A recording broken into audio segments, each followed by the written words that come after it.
నమస్కారం భవ్య న్యూస్ కి స్వాగతం ముందుగా హెడ్లైన్స్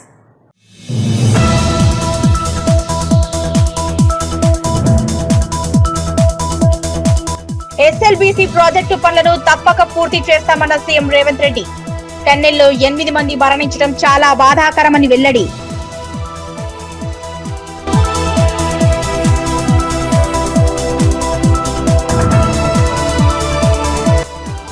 ప్రజా సమస్యల పరిష్కారానికి అధికారులు కృషి చేయాలన్న జిల్లా కలెక్టర్ సంగారెడ్డి ప్రజావాణిలో 32 దరఖాస్తులు వచ్చాయన్న ప్రావీణ్య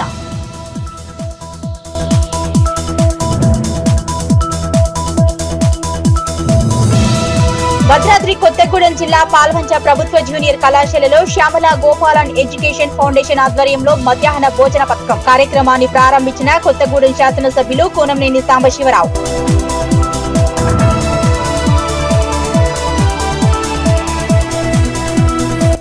కొల్చార మండలం కోనాపూర్ గ్రామస్తులపై ఎంపీఓ కృష్ణవేణి ఆగ్రహం పంచాయతీ కార్యదర్శి ప్రత్యేక అధికారుల నిర్లక్ష్యం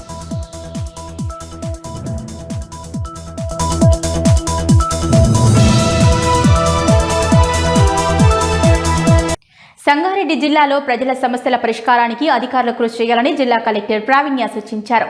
సోమవారం కలెక్టరేట్లోని సమావేశ మందిరంలో నిర్వహించిన ప్రజావాణి కార్యక్రమంలో వివిధ ప్రాంతాల నుంచి 32 దరఖాస్తులు తమ సమస్యల పరిష్కారం కోసం వచ్చాయని తెలిపారు. జిల్లాలో ప్రజల సమస్యల పరిష్కారానికి అధికారులు కృషి చేయాలని జిల్లా కలెక్టర్ ప్రావీణ్య సూచించారు. సోమవారం కలెక్టరేట్లోని సమావేశ మందిరంలో నిర్వహించిన ప్రజావాణి కార్యక్రమంలో వివిధ ప్రాంతాల నుంచి 32 దరఖాస్తులు తమ సమస్యల పరిష్కారం కోసం అర్జీలు సమర్పించారన్నారు. ఈ సందర్భంగా జిల్లా కలెక్టర్ ప్రావీణ్య మాట్లాడుతూ ప్రతి అర్జీపై తక్షణ చర్యలు తీసుకుని సమస్య పరిష్కారానికి కట్టుబడి ఉండాలని సంబంధిత అధికారులను ఆదేశించారు. అలాగే ప్రజల ప్రధాన సమస్యలపై పూర్తి దృష్టి పెట్టి పరిష్కార ప్రక్రియలు వేగవంతం చేయాలన్నారు. ఈ కార్యక్రమంలో అదనపు collector Madhuri, DRO Padmaja Rani, Narayankhed sub collector, సంబంధిత శాఖల అధికారులు, సిబ్బంది పాల్గొన్నారు.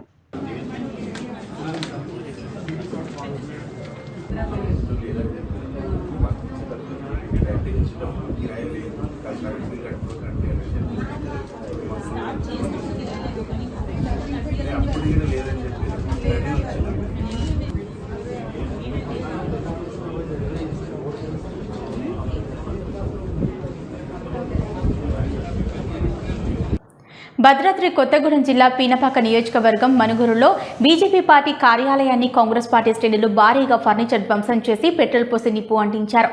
దీంతో భారీగా మంటలు ఎగిసిపడ్డాయి. దీంతో ఆ చుట్టుపక్కల ఉన్న ప్రజలు తీవ్ర భయాందోళనకు గురయ్యారు.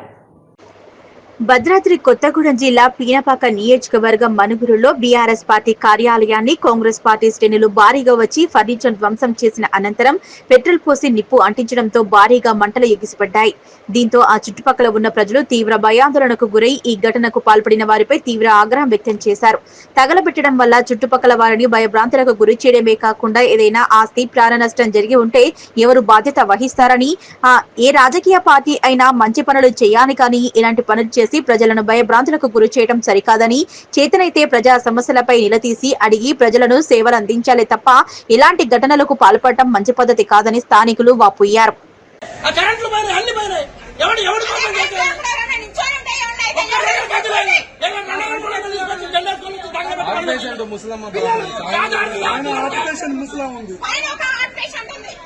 పిల్లలందరూ ముసలాళ్ళు వాళ్ళు వీళ్ళు ఉన్నారు.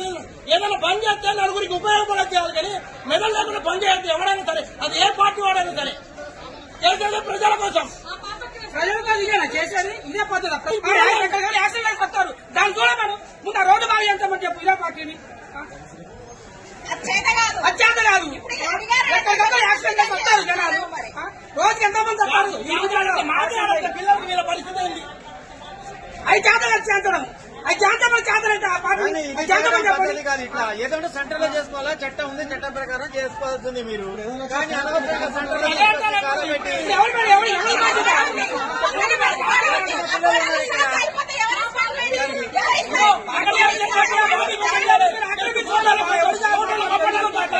అంతే. ఇక పిల్లలు మరి పక్కన ఇల్లు ఉన్నాయి, పగల పడతారు. ఏమరికి ఏం కానీ పరిస్థితి తెలవాలి మనకి. అదే కరెంటు వైర్లు తెగినాయి. అదే కరెంట్ ఆఫ్ ఉండదు, ఆన్ లో ఉంటది. ఒకరి మీద పడుతుంది పరిస్థితి ఉన్నప్పుడు వాళ్ళ మీదనే పడుతుంది. ఇప్పుడు వాళ్ళ మీద పడి ఎంతమంది పోతారు? అప్పుడు ఏమైనా పెట్టి తీసుకొచ్చి మళ్ళీ పోయినా తీసుకొస్తారా? మళ్ళీ ప్రజలకు ఉపయోగపడేది మీ స్వార్థం కోసం మీరు మాత్రం చేయొద్దు. మెదక్ జిల్లా వెల్దుర్తి మండలం నెల్లూరు గ్రామంలో అయ్యప్ప మహాపడి పూజ కార్యక్రమం ఘనంగా నిర్వహించారు. 41 రోజుల పాటు అయ్యప్ప దీక్ష చేపట్టిన పిట్ల ప్రణయాన్ని కన్యాస్వామి గృహంలో నిర్వహిస్తున్న అయ్యప్ప మహాపడి పూజ కార్యక్రమానికి తలార మల్లేష్ గురుస్వామి చేతుల మీదుగా నిర్వహించారు. మెదక్ జిల్లా వెల్దుర్తి మండలం నెల్లూరు గ్రామంలో అయ్యప్ప మహాపడి పూజ కార్యక్రమం ఘనంగా నిర్వహించారు. 41 రోజుల పాటు అయ్యప్ప దీక్ష చేపట్టిన పిట్ల ప్రణయ్ అనే కన్యాస్వామి గృహంలో నిర్వహిస్తున్న అయ్యప్ప మహాపడి పూజ కార్యక్రమం తలారి మల్లేష్ గురుస్వామి చేతుల మీదుగా నిర్వహించారు. అయ్యప్ప స్వామికి అభిషేకాలు, భక్తి గీతాలు, భజన కీర్తనల మధ్య అయ్యప్ప నామస్మరణతో మార్మోగింది. అనంతరం అయ్యప్ప స్వాములకు భిక్ష కార్యక్రమం నిర్వహించారు. పెద్ద ఎత్తున భక్తులు ఈ కార్యక్రమంలో పాల్గొని అయ్యప్ప స్వామికి ప్రత్యేక పూజలు నిర్వహించారు. తలారి మల్లేష్ గురుస్వామి, రాజేష్ గురుస్వామి, నిత్యాన్నదాన ప్రభు, ఆగం రవీందర్ గౌడ్ గురుస్వామి, లక్ష్మణ్ గురుస్వామి, మంగళపర్తి శ్రీనివాస్ గురుస్వామి, అల్లీపూర్ ప్రభాకర్ గురుస్వామి, శ్రీనివాస్ యాదవ్ స్వామి, రవితేజ, పరమేశ్వర్, నరేష్ సింగ్, సదాశివ, నిరంజన్ రాజు, సాయి గౌడ్, భాను, అంకిత్, సుధాకర్, నవీన్ తదితరులు ఈ కార్యక్రమంలో పాల్గొన్నారు.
భద్రాద్రి కొత్తగూడెం జిల్లా పాల్వంచ ప్రభుత్వ జూనియర్ కళాశాలలో సోమవారం శ్యామల గోపాలన్ ఎడ్యుకేషన్ ఫౌండేషన్ ఆధ్వర్యంలో మధ్యాహ్న భోజన పథకాన్ని ప్రారంభించారు. ముఖ్య అతిథిగా హాజరైన కొత్తగూడెం శాసనసభ్యులు కోనంనేని సాంబశివరావు ఈ పథకాన్ని లాంఛనంగా ప్రారంభించారు. భద్రాద్రి కొత్తగూడెం జిల్లా పాల్వంచ ప్రభుత్వ జూనియర్ కళాశాలలో సోమవారం శ్యామల గోపాలన్ ఎడ్యుకేషన్ ఫౌండేషన్ ఆధ్వర్యంలో మధ్యాహ్న భోజన పథకాన్ని ప్రారంభించారు. ఈ కార్యక్రమానికి ముఖ్య అతిథిగా హాజరై కొత్తగూడెం శాసనసభ్యులు కోనంనేని సాంబశివరావు ఈ పథకాన్ని లాంఛనంగా ప్రారంభించారు. ఈ సందర్భంగా ఎమ్మెల్యే మాట్లాడుతూ ప్రభుత్వ కళాశాలలో చదివే విద్యార్థులు నిరుపేద కుటుంబాల నుంచి వచ్చిన వారు ఎక్కువ మంది ఉంటారన్నారు. వారికి మంచి పోషకాహారం లభించడం ఆరోగ్యానికి, విద్యకు ఎంతో ఉపయోగపడుతుందన్నారు. ఈ మంచి కార్యక్రమాన్ని ప్రారంభించినందుకు నల్లా సురేష్ రెడ్డిని, శ్యామల గోపాలన్ ఎడ్యుకేషన్ ఫౌండేషన్ ను ఆయన అభినందించారు. విద్యార్థులు ఈ అవకాశాన్ని ఉపయోగించుకుని బాగా చదివి మంచి ఉత్తీర్ణత సాధించాలన్నారు. ఈ కార్యక్రమంలో పాల్గొన్న నల్లా సురేష్ రెడ్డి మాట్లాడుతూ తమ ఫౌండేషన్ ద్వారా విద్యార్థులకు జేఈఈ మెయిన్స్ వంటి పోటీ పరీక్షలకు ఉచితంగా కోచింగ్ అందించడానికి ఒక ప్రత్యేకమైన యాప్ ను కూడా క్రియేట్ చేస్తున్నామని వెల్లడించారు. ఈ కార్యక్రమంలో minority welfare officer Sanjeeva Rao, CPI జిల్లా కార్యదర్శి షాబీర్ పాషా, కళాశాల ప్రిన్సిపల్ పి శంకర్, ఉపాధ్యాయులు పాల్గొన్నారు. గారు గతంలో యూనిఫామ్స్ అడిగినప్పుడు యూనిఫామ్స్ డిస్ట్రిబ్యూషన్ ఇక్కడికి వచ్చినప్పుడు చాలా మంది ఇక్కడ మధ్యాహ్నం ఏదైతే భోజనం లేక, అంటే అందరికీ ఆర్థిక స్తోమత ఉంది కానీ సమయాభావంలోనో లేకపోతే ఏదో ఇతర కారణాల వల్ల భోజనం తెచ్చుకునే వాళ్ళు ఇక్కడ పోయి చిప్స్ అవి తింటున్నారంటే కొంత మనకి మంచిగా అనిపించక ఈ మిడ్ డే మీల్ ప్రోగ్రామ్ పెట్టాము. ఇదేం నేను పెద్ద ప్రోగ్రామ్ అని అనుకోవట్లేదు కానీ సరే మనం ఏదో కొంతమంది ఆకలి తీరుస్తున్నాం, ఒక సాటిస్ఫాక్షన్ ఫౌండేషన్ నుంచి ఉంది. సో ఈ మిడ్ డే మీల్స్ ఏదైతే ఎమ్మెల్యే గారు చెప్పినట్టుగా రాష్ట్ర వ్యాప్తంగా కూడా సీఎం సార్ ఖచ్చితంగా దీన్ని చేస్తారని ఆశిస్తాము. 400 మెంబర్స్ ఇయర్ మొత్తం, అంటే నెక్స్ట్ ఇయర్ కూడా మేమే అండర్టేక్ చేస్తా ఉన్నాం. అట్లాగే మేము ఒక ఫౌండేషన్ నుంచి ఒక యాప్ తయారు చేస్తా ఉన్నాం. ఏదైతే పేద విద్యార్థులకి జేఈ మెయిన్స్, ఎంసెట్, నీట్ ఏదైతే ఎగ్జామ్స్ ఉన్నాయో కాంపిటేటివ్ ఎగ్జామ్స్ అన్నిటికి కూడా ఆ యాప్ ఉపయోగపడుతుంది. అది ఏఐ టెక్నాలజీతో మేము ఒక పెద్ద ఫౌండేషన్ ద్వారా చేస్తా ఉన్నాం. సో అది కూడా పేద పిల్లలకు బాగా ఉపయోగపడుతుందని 100% మేము నమ్ముతాము. అతి త్వరలో ఆ యాప్ ని America, California senators, California governor వచ్చినప్పుడు ఆ యాప్ ని మేము రిలీజ్ చేస్తా ఉన్నాం. Thank you. అందరికీ నమస్కారం. ఈరోజు పాల్వంచి ప్రభుత్వ జూనియర్ కళాశాలలో మధ్యాహ్న భోజన పథకాన్ని మన స్థానిక విద్యావేత్త, అదేవిధంగా అమెరికాలో ఎక్కువ సత్సంబంధాలు ఉన్నటువంటి మన సురేష్ రెడ్డి గారు వారి ఆధ్వర్యంలో, వారి సహకారంతో మధ్యాహ్న భోజన పథకం ప్రారంభించబడింది. దీనిలో మన శంకర్ గారు ప్రిన్సిపాల్ గారు, అలాగే ఇతర లెక్చరర్స్, అలాగే సిపిఓ గారు సంజీవరావు గారు, వీళ్ళందరూ కూడా పాల్గొన్నారు. సురేష్ గారు ఇటువంటి అనేక మంచి కార్యక్రమాలు అనేకం చేస్తూ ఉన్నారు. వారి సహకారంతో మొదలుపెట్టి ఈ మధ్యాహ్న భోజన పథకం ఇది రాష్ట్ర వ్యాప్తంగా ప్రభుత్వమే చొరవ చేయాలి. ఇవాళ స్కూల్ వరకు చిన్నపిల్లల దగ్గర నుంచి అందరికీ మధ్యాహ్న భోజన పథకం అమలు అవుతుంది. దాన్ని ఇంటర్మీడియట్ వరకు కూడా తీసుకొస్తే డ్రాప్అవుట్స్ లేకుండా ఉంటుంది. అలాగే అడ్మిషన్స్ కూడా ఎక్కువ అయ్యే అవకాశం ఉంటుంది. కాబట్టి ప్రభుత్వం ఆ వైపు కూడా చొరవ చూపెట్టాలి. అలాగే లెక్చరర్స్ కూడా బాగా కమిటెడ్గా ఉన్నారు. ఇక్కడ ఇప్పుడు స్టేట్ ర్యాంక్ కూడా హెచ్ఈసిలో వచ్చిందని చెప్తున్నారు. ఇంకా ఇటువంటి అనేక ర్యాంకులు రావాలి. పిల్లలు బాగా చదువుకునే విధంగా ప్రోత్సహించాలంటే వాళ్ళకి భోజనాలు అవి సౌకర్యం ఉంటే బాగా ఇంకా చదువుతారు, ఆరోగ్యంగా ఉంటారు. ఆ క్రమంలో ముందున్నటువంటి మన సురేష్ రెడ్డి గారికి మరొకసారి అభినందనలు తెలియజేస్తూ అందరికీ నమస్కారం. దేశ వ్యతిరేక వ్యాఖ్యలు భారతీయ ఆర్మీని విమర్శించినందుకు రాష్ట్ర ముఖ్యమంత్రి రేవంత్ రెడ్డిపై దేశద్రోహం కేసు నమోదు చేయాలని బీజేపీ చినశంకరంపేట మండల శాఖ అధ్యక్షులు పోగులరాజు డిమాండ్ చేశారు. చినశంకరంపేట మండల కేంద్రంలోని స్థానిక పోలీస్ స్టేషన్లో ముఖ్యమంత్రి రేవంత్ రెడ్డిపై దేశద్రోహం కేసు నమోదు చేయాలని బీజేపీ నాయకులు ఫిర్యాదు చేశారు. దేశ వ్యతిరేక వ్యాఖ్యలు భారతీయ ఆర్మీని విమర్శించినందుకు రాష్ట్ర ముఖ్యమంత్రి రేవంత్ రెడ్డిపై దేశద్రోహం కేసు నమోదు చేయాలని మరియు అతని భారత పౌరసత్వం రద్దు చేయాలని బీజేపీ చినశంకరంపేట మండల శాఖ అధ్యక్షులు పోగులరాజు డిమాండ్ చేశారు. చినశంకరంపేట మండల కేంద్రంలోని స్థానిక పోలీస్ స్టేషన్ లో ముఖ్యమంత్రి రేవంత్ రెడ్డిపై దేశద్రోహం కేసు నమోదు చేయాలని బీజేపీ నాయకులు ఫిర్యాదు చేశారు. ఈ సందర్భంగా బీజేపీ మండల శాఖ అధ్యక్షులు రాజు మాట్లాడుతూ తెలంగాణ రాష్ట్ర ముఖ్యమంత్రి రేవంత్ రెడ్డి భారతదేశానికి వ్యతిరేకంగా వ్యాఖ్యలు చేయడం సిగ్గుచేటంటూ రాహుల్ గాంధీ ఇటు రేవంత్ రెడ్డి భారతీయులను కించపరిచే విధంగా మాట్లాడటం సిగ్గుచేటని, ఇప్పటికైనా ఒక ముఖ్యమంత్రి హోదాలో ఉన్నా అని తెలుసుకుని మాట్లాడాలన్నారు. భారతదేశంలో పుట్టి భారత సైన్యం మనల్ని రక్షిస్తుంటే దేశంలో క్షేమంగా బతుకుతూ సైన్యాన్ని విమర్శించే విధంగా మాట్లాడటం సిగ్గుచేటన్నారు. ఇప్పటికైనా బేషరతుగా దేశ వ్యతిరేక వ్యాఖ్యలపై అనుచిత వ్యాఖ్యలు చేసినందుకు, అదేవిధంగా భారతీయ సైన్యాన్ని విమర్శించినందుకు వెంటనే క్షమాపణలు చెప్పాలని డిమాండ్ చేశారు. ఈ కార్యక్రమంలో జిల్లా నాయకులు మల్లారెడ్డి, జిల్లా కార్యవర్గ సభ్యులు సురేష్ గౌడ్, ఓబీసీ మోర్చా జిల్లా ఉపాధ్యక్షులు మూర్తి శంకర్, మండల నాయకులు నరేందర్ రెడ్డి, మేడి శ్రీను, ఆకులరాజు, శివశంకర్, యాచం వెంకన్న, బిచ్యా, నరేష్ తదితరులు పాల్గొన్నారు.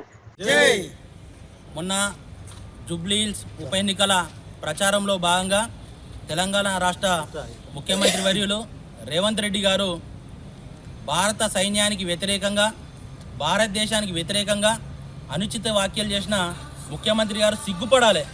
మీరు ఒక చిన్న ఎమ్మెల్యే స్థానం కోసం, ఒక చిన్న ఉప ఎన్నిక కోసం మన భారత సైనికుల ఆత్మస్థైర్యం దెబ్బతీస్తా అంటే మీ మాటలు ఏ పాటి? మీరు కనీసం మీరు కూడా భారత పౌరుడే కదా, మీరు భారత పౌరుడై ఉండి కూడా భారత సైన్యాన్ని విమర్శిస్తా అంటే ఇక్కడ ఊరుకునే పరిస్థితి లేనే లేదు. రేవంత్ రెడ్డి గారు, మీరు ఒక ముఖ్యమంత్రి, వాస్తవానికి మీ ముఖ్యమంత్రిని విమర్శించే స్థాయి కాదు మాది. అయినప్పటికీ మీ మాటలను బట్టి, మీ వ్యాఖ్యలను బట్టి నేను చెప్తా ఉన్నా, మీరు ఒక ముఖ్యమంత్రిలాగా ప్రవర్తించుర్రి. ఇంకా ఓటుకు నోటు దొంగలేక ప్రవర్తిస్తా అంటే ఈరోజు గల్లీలో ఉన్న బీజేపీ లీడర్లు కానీ, దేశ భక్తులు కానీ, జాతీయవాద భావజాలాలు కలిగిన వ్యక్తులు కానీ ఎవ్వరు కూడా విడిచిపెట్టే ప్రసక్తి లేదు. మీరు రాహుల్ గాంధీ గారు దేశానికి వ్యతిరేకంగానే మాట్లాడతారు, ఇక్కడ మీరు ముఖ్యమంత్రిగా ఉండి మీరు ఇక్కడ వ్యతిరేకంగానే మాట్లాడతారు. మీ ఇద్దరిని ఆదర్శంగా తీసుకొని స్థానికంగా ఉన్న కొంతమంది కాంగ్రెస్ పార్టీ నాయకులు కూడా ఈ దేశానికి వ్యతిరేకంగా మాట్లాడడం ప్రారంభించారు. మీరు ఒకటి ఏం గుర్తెరగాలంటే, దేశంలో పుట్టి భారతదేశం తిండి తింటూ భారత సైన్యం భద్రతను కల్పిస్తే దేశంలో క్షేమంగా బతుకుతూ భారతదేశ చట్టంలో ఉన్న ద్వారా నువ్వు ముఖ్యమంత్రిగా ఎమ్మెల్యే గెలిచి ముఖ్యమంత్రివై ఈ దేశాన్ని విమర్శిస్తున్నావు అంటే నీ స్థాయి ఏంది, నువ్వేంది? ఒక ముఖ్యమంత్రికి ఉన్న విలువను దిగజారుతున్నావు. నువ్వు ఒక గల్లీ లీడర్ లెక్క మాట్లాడుతున్నావు, గల్లీ లీడర్ కానీ ఇంకా కిందికి దిగజారి మాట్లాడుతున్నావు. ముఖ్యమంత్రి రేవంత్ రెడ్డి గారు, మీరు ఎట్టి పరిస్థితులలో మీరు ఈ వ్యాఖ్యల కోసం క్షమాపణ చెప్పకపోతే తప్పకుండా భారతీయ జనతా పార్టీ కార్యకర్తలు, జాతీయవాదులు పెద్ద మొత్తంలో ఉద్యమాలు చేసి మీ మెడలు వంచాలని చెప్తా ఉన్నా. ఇంకా గౌరవ కోర్టులను, సుప్రీంకోర్టు ఆఫ్ ఇండియా కానీ, గౌరవ హైకోర్టు ఆఫ్ తెలంగాణను కూడా నేను కోరుతా ఉన్నా, మీరు ఈ కేసును సుమోటోగా స్వీకరించి రేవంత్ రెడ్డి గారిది భారత పౌరసత్వం క్యాన్సిల్ చేయాలని ఈ వేదిక ద్వారా కోరుతూ ఈ అవకాశం ఇచ్చిన అందరికీ ధన్యవాదాలు. జై శ్రీ. మెదక్ జిల్లా కొల్చెర మండలం కోనాపూర్ గ్రామంలో ఎంపీఓ కృష్ణవేణి గ్రామస్తులపై ఆగ్రహం వ్యక్తం చేసిన ఘటన సోమవారం చోటు చేసుకుంది. గ్రామంలో పంచాయతీ కార్యదర్శి ప్రత్యేక అధికారుల నిర్లక్ష్యం మూలంగా గ్రామంలో పారిశుద్ధ్య సమస్యతో గ్రామస్తులు తీవ్ర ఇబ్బందులు ఎదుర్కొంటున్నారు. మెదక్ జిల్లా కొల్చార మండలం కోనాపూర్ గ్రామంలో ఎంపీఓ కృష్ణవేణి గ్రామస్తులపై ఆగ్రహం వ్యక్తం చేసిన ఘటన సోమవారం చోటు చేసుకుంది. గ్రామంలో పంచాయతీ కార్యదర్శి ప్రత్యేక అధికారుల నిర్లక్ష్యం మూలంగా గ్రామంలో పారిశుద్ధ్య సమస్యలతో గ్రామస్తులు తీవ్ర ఇబ్బందులు ఎదుర్కొంటున్నారు. 3 నెలలుగా పంచాయతీ కార్యదర్శి గ్రామానికి రావటం లేదు. గ్రామంలో పారిశుద్ధ్య కార్మికులు పనిచేయటం లేదు. దీంతో గ్రామంలో మురుగు కాలువలు చెత్తతో నిండిపోయి రోడ్లపై మురుగునీరు ప్రవహిస్తూ ఇండ్లలోకి మురుగునీరు వస్తోంది. దీంతో గ్రామస్తులు తీవ్ర ఇబ్బందులు ఎదుర్కొంటున్నారు. గ్రామంలో పారిశుద్ధ్య సమస్యలను ఉన్నత అధికారుల దృష్టికి తీసుకువెళ్లినా సమస్య పరిష్కరించకపోవడంతో సోమవారం గ్రామస్తులు పంచాయతీ కార్యాలయం ముందు ఆందోళన చేపట్టారు. విషయం తెలిసిన ఎంపీడీఓ రఫీక్ ఉనిసా బేగం గ్రామానికి వెళ్లి సమస్య తెలుసుకోవాలని, సమస్య పరిష్కరించాలని ఎంపీఓ కృష్ణవేణిని ఆదేశించారు. దీంతో గ్రామానికి ఎంపీఓ కృష్ణవేణి వచ్చేసరికి మధ్యాహ్నం 2 గంటలయ్యింది. అప్పటికే పంచాయతీ కార్యాలయాన్ని సిబ్బంది కానీ పంచాయతీ సెక్రటరీ గానీ తెరవలేదు. పంచాయతీ కార్యదర్శి మహేష్ గ్రామస్తులకు గానీ అధికారులకు గానీ ఫోన్లో అందుబాటులో లేడు. ఎవరికి అందుబాటులో లేని సెక్రటరీతో ఎలా పని చేయిస్తారని గ్రామస్తులు ఎంపీఓను నిలదీయడంతో గ్రామస్తులపై ఎంపీఓ కృష్ణవేణి ఆగ్రహం వ్యక్తం చేశారు. గ్రామస్తులు గాడిదలు వాటిని వేయడానికి నేను గ్రామానికి వచ్చా అని గ్రామస్తులపై ఎంపీఓ ఆగ్రహం వ్యక్తం చేయడంతో గ్రామస్తులు ఎంపీఓపై తిరగబడ్డారు. దీంతో సంగాయిపేట, తుక్కాపూర్ పంచాయతీ కార్యదర్శులు సదాశివుడు, ప్రశాంత్లు జోక్యం చేసుకుని గ్రామస్తులను శాంతింపచేశారు. దీంతో గ్రామంలో ఆందోళన విరమించారు గ్రామస్తులు. వారం రోజుల్లో గ్రామంలోని అన్ని సమస్యలు పరిష్కారం అయ్యేలా చూస్తామని గ్రామస్తులకు అధికారులు హామీ ఇచ్చారు. అనంతరం గ్రామస్తులతో కలిసి ఎంపీఓ కృష్ణవేణి, పంచాయతీ కార్యదర్శులు, సంగాయిపేట, తుక్కాపూర్ పంచాయతీ కార్యదర్శులు గ్రామంలో తిరిగి గ్రామంలో సమస్యలను పరిశీలించారు. ఈ కార్యక్రమంలో రంగంపేట సహకార సంఘం ఉపాధ్యక్షులు మోత్కు మల్లేశం, మాజీ సర్పంచ్ రమేష్, బీఆర్ఎస్ నాయకులు బండి ఆంజనేయులు, కాంగ్రెస్ పార్టీ సీనియర్ నాయకులు బండి మల్లేశం, గ్రామస్తులు వినోద్ తదితరులు పాల్గొన్నారు. ఆఫీస్కి వచ్చినాము, ప్రతిసారి మీ దగ్గరకు వచ్చినాము, కలిసినాము, అయినా రెస్పాండ్ కాకపోతేనే కదా వీళ్ళందరినీ మరి అయిపోయాయి. ఇక నేను ఏమరా ఎన్నిసార్లు పోయినాం ఎంపీడీఓ దగ్గరికి? ఈయన పరిస్థితి వ్యవస్థ బాగాలేదని చెప్పి ఎన్నిసార్లు పోయినాం నీ దగ్గరికి? ఎన్నిసార్లు వచ్చినా అదే ధోరణి మీది. నేను ఏమంటున్నా అంటే మీ గురించి అంటే నిన్ను ఏదో అనగానే నువ్వు ఇది అనగానే నేనేమంటున్నా మేడము, మీరు అట్లా టెంప్ట్ కాకండి, మీరు టెంప్ట్ కాకండి. మా ఇబ్బందులు ఏమున్నాయి అని అడుగురు అంతే తప్ప మీరు టెంప్ట్ కాకండి. మీరు ఆఫీసర్లు మీరు టెంప్ట్ కాకండి. నీ చేతిలో నువ్వు చేసే పని ఉందా? ఇప్పుడు నువ్వు చేసే పని అది, ఇప్పుడు నువ్వు చేసే పని అది, ఇప్పుడు ఈ మోరు తీసే పని నువ్వు చేసే పనా? నీ పని ఏది? నువ్వు టెంప్ట్ కాకండి. మీరు మేము చేసే పని మాది అయ్యేది, మేము ఇన్ఛార్జ్ ఉన్నామండి, మేము ఏదో ఉన్నాము, మా బాధ మాకుంది, మాకు కూడా సహకరిస్తలేడని చెప్పి మాట్లాడండి. మీరు ఎందుకు టెంప్ట్ అవుతారు అంతగానం? నాకు అర్థం కాదు. మీరు ఆఫీసర్లు టెంప్ట్ కాకండి. మీకు ఇండోడు ఇప్పుడు మీ కింద అయినా సరిగ్గా లెక్కనే కదా మీకు అందరికి బాధ. ఇప్పుడు మీ కింద అయినా సరిగ్గా లెక్కనే కదా.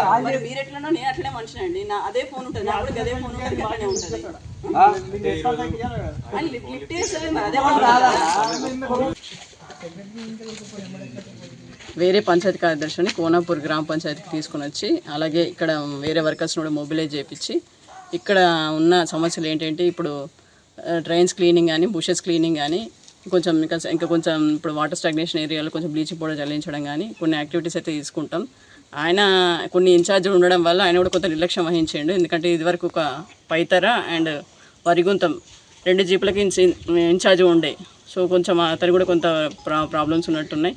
సరే అతను అందుబాటులో లేకపోవడం వల్ల మొత్తానికైతే రావాల్సి వచ్చింది ఇక్కడికి. ఎన్నికేసుకునేదంటే ఇట్లా అనమాట. ఎస్ఎల్బీసీ ప్రాజెక్టు పనులను తాము తప్పక పూర్తి చేస్తామని సీఎం రేవంత్ రెడ్డి ప్రకటించారు. ఇది పూర్తి చేయకపోతే తనను క్షమించరని పేర్కొన్నారు. ఎస్ఎల్బీసీ టన్నెల్లో 8 మంది మరణించడం చాలా బాధాకరమని పేర్కొన్నారు. ఈ పనుల్ని పూర్తి చేయడానికి వాళ్ళు నిర్ణయం తీసుకున్నాం. ఈ పనులలో భాగంగా మా వంశీకృష్ణ గారు కొన్ని విషయాలను దృష్టికి తీసుకొచ్చారు. తప్పకుండా కలెక్టర్ గారు, వంశీ గారు, ఎమ్మెల్యే గారు చెప్పిన అంశాలను పెట్టుకొని మీరు సర్వే చేసి నాకు రిపోర్ట్ ఇవ్వండి. అదేవిధంగా ఈ ప్రాజెక్టు రిలేటెడ్ దాంట్లో మరల తండ, కేశ తండ, నక్కలగండి తండ ఇవన్నీ ముంపుకు గురవుతున్నాయి. వాళ్ళకి నష్టపరిహారంతో పాటు R&R ప్యాకేజీని కూడా తొందరలోనే ఈ సంవత్సరం 31 డిసెంబర్ దాటకంటే ముందే ఈ గిరిజనులకు న్యాయం చేసి వాళ్ళని ఆదుకొని వాళ్ళకి ఎలాంటి నష్టం జరగకుండా వాళ్ళని ఆదుకునే బాధ్యత మాది. ఎందుకంటే దేవరకొండ ఎమ్మెల్యే గారు, అచ్చంపేట ఎమ్మెల్యే గారు ఉన్నారు. వారిద్దరి తండాల ప్రజలతో మమేకమై ఉన్నారు. వాళ్ళ దృష్టికి పదే తెస్తున్నారు. నేను ఈ సందర్భంగా మర్లపాడు, కేశ తండ, నక్కలగండి తండ మా లంబాడ సోదరులందరూ కూడా నేను ఒకటే మాట చెప్పదలుచుకున్నా. డిసెంబర్ 31 లోపల తీసుకుంటుంది. మీడియా మిత్రులకు కూడా నా సూచన, ఇది మనం ఇప్పుడు పూర్తి చేసుకోకపోతే ఇంకెప్పటికి పూర్తి కాదు, ఇంకెప్పటికంటే ఎప్పటికి కాదు. ఇంత గొప్ప అవకాశం మంత్రి ముఖ్యమంత్రితో సహా ఈ ప్రాంతంలోనే పుట్టి పెరిగిన వాళ్ళు ఉన్నప్పుడు కాకపోతే ఇంకా దీన్ని ఎవ్వరు చెయ్యరు. ఇందులో ఈ పనిని పూర్తి చేసుకోవడానికి మనందరం కూడా ఏకం కావాలి. దీని మీద చిలువలు పలువలు తప్పుడు ఆరోపణలు ఎవరని చెప్తే మనందరం కలిసి తిరిగేసి కొట్టాలి. ఎందుకంటే నల్గొండ జిల్లాలో కృష్ణా జలసాధన సమితి కానీ లేకపోతే మా ప్రాంతంలో కల్వకుర్తి జలసాధన సమితిలో పనిచేసిన మీడియా మిత్రులు చాలామంది ఉన్నారు. ఇక్కడ మీరు మీడియా మిత్రులుగానే కాదు, జలసాధన సమితిలో క్రియాశీలక పాత్ర పోషించిన వాళ్ళు ఇక్కడ ఉన్న జర్నలిస్టులు ఉన్నారు. నాకంటే మీకు అందరికీ ప్రాజెక్టు గురించి, దీని అవసరం గురించి మీకు అందరికీ బాగా తెలుసు. ఏ అడ్డంకులు వచ్చినా తొలగించుకుందాం, ఈ ప్రాజెక్టు పూర్తి చేసుకుందాం. ఈ ప్రాజెక్టు పూర్తి చేయకపోతే మహబూబ్ నగర్కు నల్గొండ జిల్లాకు తీరని నష్టం జరుగుతుంది. కాబట్టి మీ అందరి సహకారాన్ని మేము ఆశిస్తున్నాం. మనందరం కలిసికట్టుగా ఈ యొక్క అడ్వాన్స్ టెక్నాలజీతో, ఎందుకంటే ఇది ఆర్మీలో వాడే టెక్నాలజీని బార్డర్లో దేశ భద్రత కోసం పనిచేస్తున్న సైనికులను పిలుచుకొని, నిపుణులను పిలుచుకొని, వాళ్ళని డెప్యుటేషన్ మీద తెచ్చుకొని, ఉత్తమ్ కుమార్ రెడ్డి గారు చాలా ప్రయాసాలు కోర్చి వారికి ఉన్న మొత్తం పరిచయాలన్నిటిని కూడా ఉపయోగించి ఈరోజు ఈ సమస్యను ఒక కొలిక్కి తీసుకొచ్చిండు. ఇవాళ ఈ సమస్యను పరిష్కరించాల్సిన బాధ్యత ముఖ్యమంత్రిగా నా మీద ఉన్నది.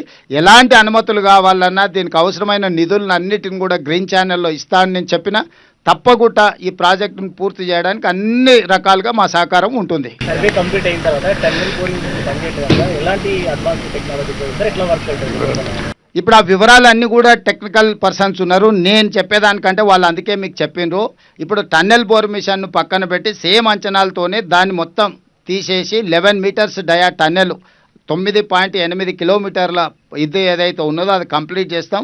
సర్వే రిపోర్ట్స్ వచ్చి మేజర్గా ఈ సర్వే ఏంటంటే ఏరియల్ నుంచి సర్వే చేస్తే 800 నుంచి 1000 మీటర్ల వరకు భూమిలో ఏమేమి ఉన్నాయి, రాళ్ళు ఎక్కడున్నాయి, మట్టి ఎక్కడుంది, నీళ్ళు ఎక్కడుంది, ఏమైనా ఖనిజ సంపద ఉన్నదా ఏందనేది మొత్తం డీటెయిల్ ఇస్తుంది. ఇప్పుడు మనకేందంటే ఎక్కడ ఏముంది, ఎక్కడ లూజ్ సాయిల్ ఉంది. ఇప్పుడు మన ప్రమాదం జరగడానికి కారణం ఏంది, ఒక దగ్గర కంప్లీట్గా లూజ్ ఉండి నీళ్ళు ఉండి బురద ఉండడం వల్ల మనం బోర్ చేయంగానే కింద మట్టి తీయంగానే మొత్తం కూలిపోయింది.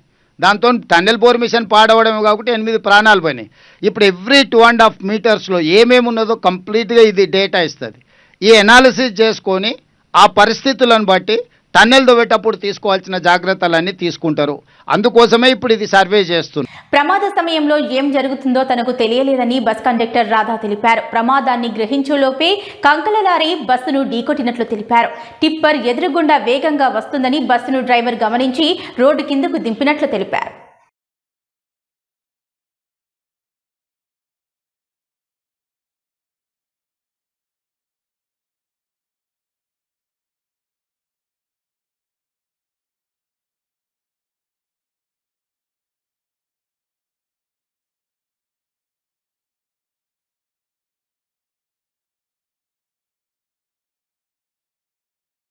భవ్య న్యూస్ ముగించే ముందు హెడ్లైన్స్ మరోసారి.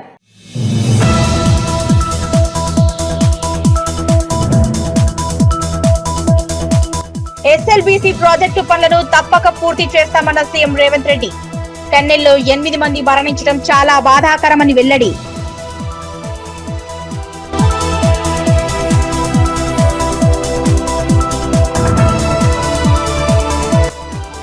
ప్రజా సమస్యల పరిష్కారానికి అధికారులు కృషి చేయాలన్న జిల్లా కలెక్టర్. సంగారెడ్డి ప్రజావాణిలో 32 దరఖాస్తులు వచ్చాయన్న ప్రావీణ్య.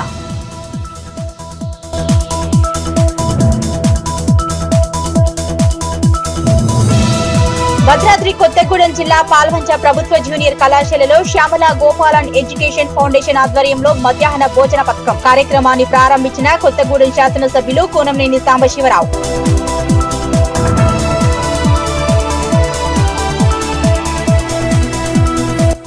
కొల్చార మండలం కోనాపూర్ గ్రామస్తులపై ఎంపీఓ కృష్ణవేణి ఆగ్రహం.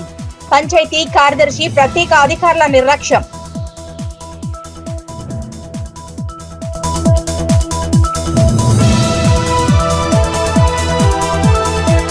ఇవి ఇప్పటివరకున్న అప్డేట్స్. నమస్కారం.